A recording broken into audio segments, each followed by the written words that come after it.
you hit your first million around the age of 24. You started around 19. Yeah. 24 was when I like banked first mil after tax. All right, and you're in Toronto, so you're a local guy.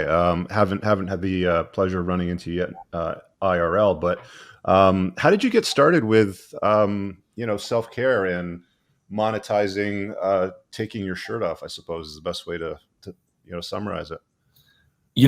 The thing that kind of stayed is that like I had a passion for fitness at a really, really young age. Like literally 13, I was like already obsessed with the idea of working out, building muscle, doing push-ups, lifting weights. And so throughout my entire teenage years, like working out was my passion and something I was really, really obsessed with. And I'd read all kinds of content. And so that actually like helped me. It wasn't just like, oh, I'm 18 or 19 now. I got into fitness last year and now I want to monetize it. This was something that was that I was always very into. And so at 19 years old, I felt very disenfranchised from university, from going to school, doing a program for 4 years, working up the corporate ladder. I wanted to kind of build my own thing. And the idea of building a business around fitness like was the dream. I was like, this is like, I love fitness. This isn't even a job. This is what I really want to do. And I started personal training, but I just didn't see personal, like training clients every day was not fulfilling to me. I didn't see really like the big picture there. And I remember getting my first mentor, a guy named Rusty Moore, and he was building a fitness blog that was getting, hundreds of thousands of visits a month. And he was an affiliate marketer, and he was actually, building a 6-figure income with his blog. And then that really sparked my interest. I was like, I could do this. I could create content on fitness and build traffic, build an email list, and then start to, promote different programs or build my own. And that's like at 19, that's when I started Kinobody. And like, I never went back from there. Why did fitness fascinate you? Like why all the push-ups and, the working out and the obsession with it? I remember like growing up, like kind of watching movies with Arnold Schwarzenegger, Sylvester Stallone, Van Damme. And I kind of saw these characters that were strong and powerful.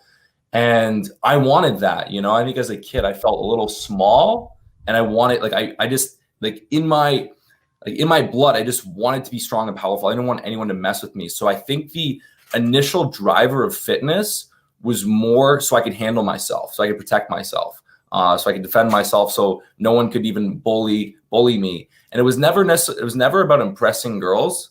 The driver was kind of to feel like that role model that I was seeing in that movie. Did you get bullied as a kid? Like, did you feel? Nothing crazy, but just kind of a little bit, just just a little bit. And I just remember just the feeling of it. Just never want to feel like that. Like, I think some people can get like bullied and they let it, like, for me, it's like I have a chip on my shoulder with that. So like, I like a little bullying. I'm like, fuck it. I'm going to go train. I'm going to do whatever I have to do. I don't want to ever be in that position. Yeah. I think Schwarzenegger was what, flipped the switch for me when I saw him in Conan. I was like, whoa, like that's pretty impressive, right? It's like no homo. It was just like straight up. How can somebody look like that and everybody else looks like that? And this guy's able to command that level of presence. I remember when it was probably around the same age as you. And I was like a little bit of I wasn't a little bit, I was actually a really scrawny kid. Cause I think around 12 or 13, I was about 6'1", and I was maybe like 130 pounds. And my dad gave me this mail order, basically a pamphlet from when he got it when he was in the Royal Air Force, and it was done by this guy called Charles Atlas. I don't know if you know about that program. Yeah, no, Charles, he was one of the like early kind of fitness figures, and yeah, like one of the originals, right? Like the OG. And it's like, it was a program called Dynamic Tensions, and it was like, push-ups and chin-ups, and if you wanted to build your chest, you'd like, put your hands in like this, or if you wanted to build your biceps, you'd go like this, right, and do like a curl. And it was a really interesting program, but it was just like, I just went all in with it too, man. It was fitness has always fascinated me. But like one of the reasons why I follow Greg, guys, is I think I came across your stuff maybe like 4 or 5 years ago. And I saw this guy that was younger than me with a really good physique that was out there doing the work, getting really good reach and views on YouTube and Instagram.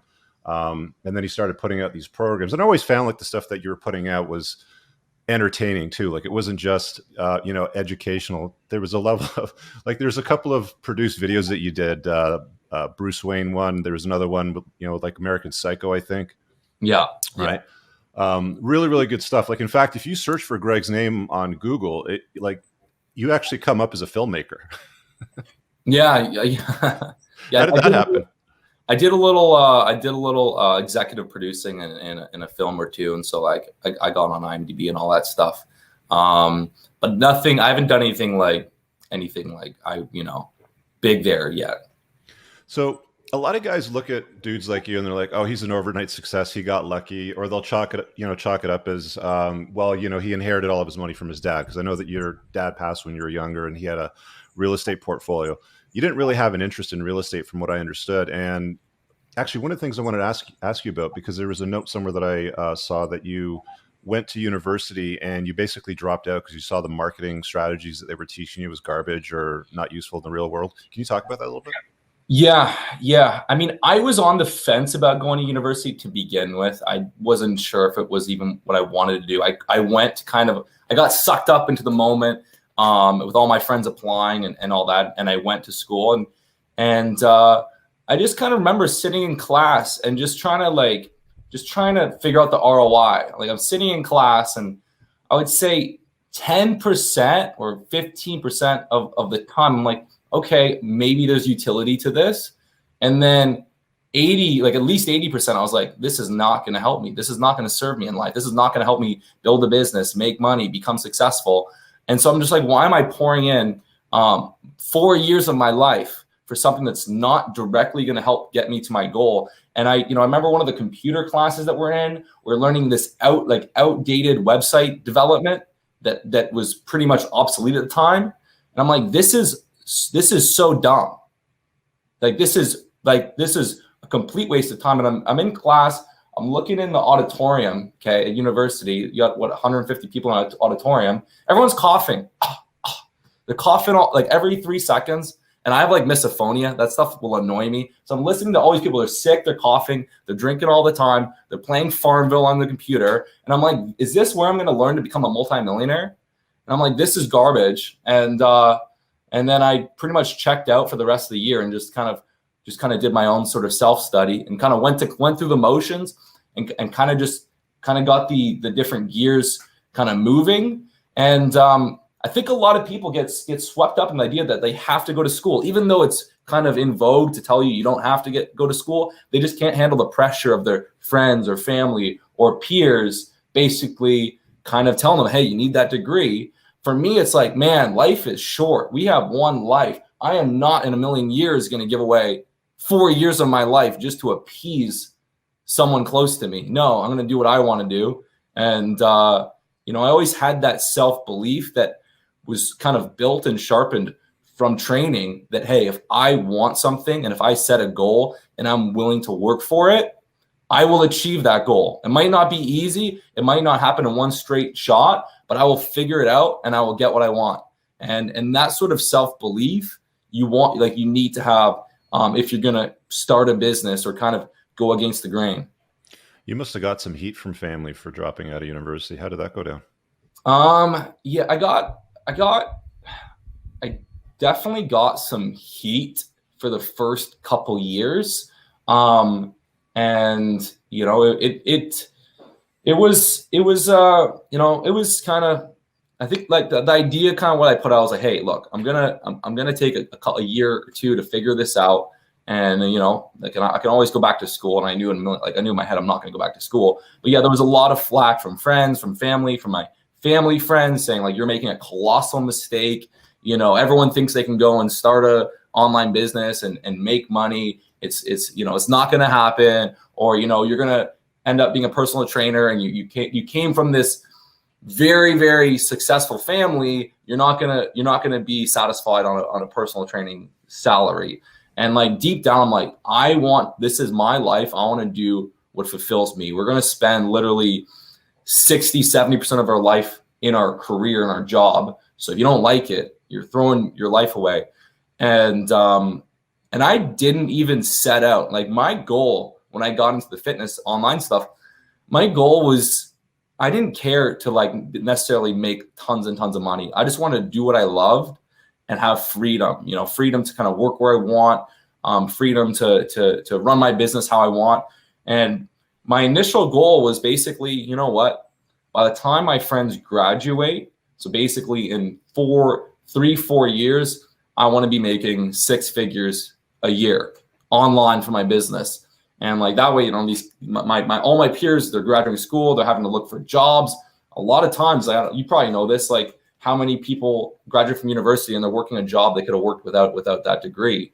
Yeah, they're making my coffee at Starbucks most of the time. Yeah, so I was like, you know what? They're going to be running around trying to find jobs, and I'm going to be making 6 figures from my online business. And I set that goal, and it happened. And again, it took a long time for my family to kind of give me that green light of approval of what I was doing. Like I think I had to be making millions of dollars and have like 10 people working for me for them to finally get it.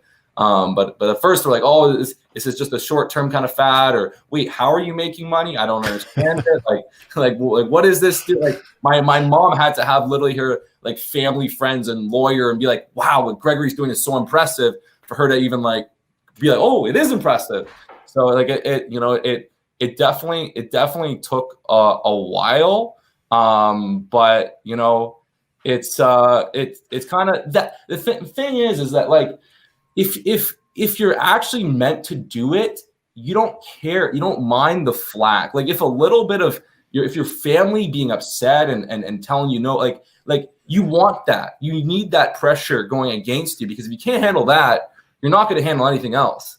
And I think in life, it's good to have kind of that opposing pressure, because it definitely it makes you kind of like, if everyone just tells you, hey, building a business is easy, and yes, you're going to start this online business and you're going to make 6 figures in 4 years and everything's going to go smooth. Like if everyone's telling you that, like then you're going to have like, you're going to expect it to go smooth. And when things get tough, you're just going to give up. Like you need people to tell you, hey, this is really hard. It's not going to work out. Like so I actually like respect that sort of pressure.